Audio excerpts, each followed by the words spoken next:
ఉపాధి హామీ పథకం చట్టాన్ని గాంధీ గారి పేరు తొలగించి బీబీజీ రామ్జీ అని పేరు చేస్తున్న కుట్రకి ఎగైనెస్ట్ గా మేము ప్రొటెస్ట్ చేస్తున్నాం కాంగ్రెస్ పార్టీ తరఫున.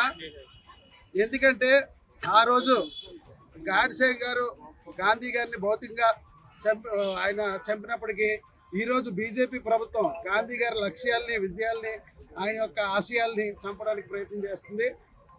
దానికి మేము వ్యతిరేకిస్తూ గాంధీ గారి పేరుని కంటిన్యూ చేయాలని మా కాంగ్రెస్ పార్టీ తరఫున, విశాఖ కాంగ్రెస్ పార్టీ తరఫున మేమందరం కాంగ్రెస్ కార్యకర్తలు ఇక్కడ గాంధీ గారి విగ్రహం దగ్గర మేము ప్రొటెస్ట్ చేస్తున్నాం.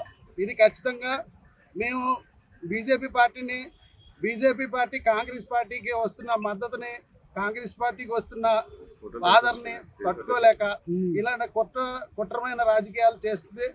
వాటిని మేము ఖచ్చితంగా ఖండిస్తూ ఇది తక్షణమే ఉపసంహరించుకోవాలని విశాఖ కాంగ్రెస్ పార్టీ తరఫున తెలియజేస్తున్నాం. ఉపాధి హామీ పథకం మీద బీజేపీ ప్రభుత్వం చేస్తున్నటువంటి నిరంకుశత్వానికి వ్యతిరేకంగా ఈరోజు పోరాటం చేస్తుంది.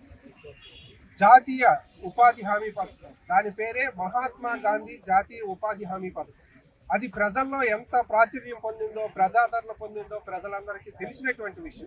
ఈరోజు పల్లెల్లో ప్రజలు ఉంటున్నారంటే, పల్లె జీవనం బాగా జరుగుతుందంటే అది గ్రామీణ ఉపాధి హామీ పథకం ద్వారానే తెలుసు. మరి అటువంటి పథకాన్ని పేర్లు మార్చడం ద్వారా, లేకపోతే ఏ రకమైన చట్ట పనులు చేయటం వల్ల అధికారాలు రావు. మీరు చేస్తున్నటువంటి అన్ని పనులను కూడా ప్రజలందరూ చూస్తున్నారు. మీ వ్యతిరేకతని పక్కన పెట్టడానికి, దాన్ని సైడ్ చేయడానికి ఈరోజు మహాత్ముడి యొక్క పేరును కూడా వాడుకున్నటువంటి దుస్థితికి తీసుకొచ్చారు.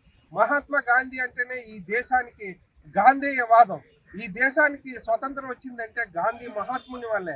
ఆ మహాత్ముని పేరుని మనం స్మరించుకుంటూ ఉండాలి అంటే, ఆ మహాత్ముని భావితరాలకు తెలియాలంటే ఆ మహాత్ముడి పేరు ఉండాలి. కానీ ఈరోజు దేవుడి పేరు చెప్పుకొని, రామ్జీ అని పేరు చెప్పుకొని అందరూ హిందువులే, అన్ని మతాలు, అన్ని కులాలు, అన్ని ప్రాంతాలు కలిసి ఉన్నటువంటి ఈ భారతదేశానికి రక్ష, శాంతియుత మార్గం, అహింస మార్గం. ఆ మార్గాన్నే గాంధేయవాదం. ఆ గాంధేయవాదానికే కాంగ్రెస్ పార్టీ ఎప్పుడు కట్టుబడి ఉంటుంది. ఆ పేరును మీరు మార్చినట్లయితే దేశవ్యాప్త నిరసనలకి బీజేపీ పార్టీ కొట్టుకుపోవడం ఖాయం. చరిత్ర సృష్టించినోడు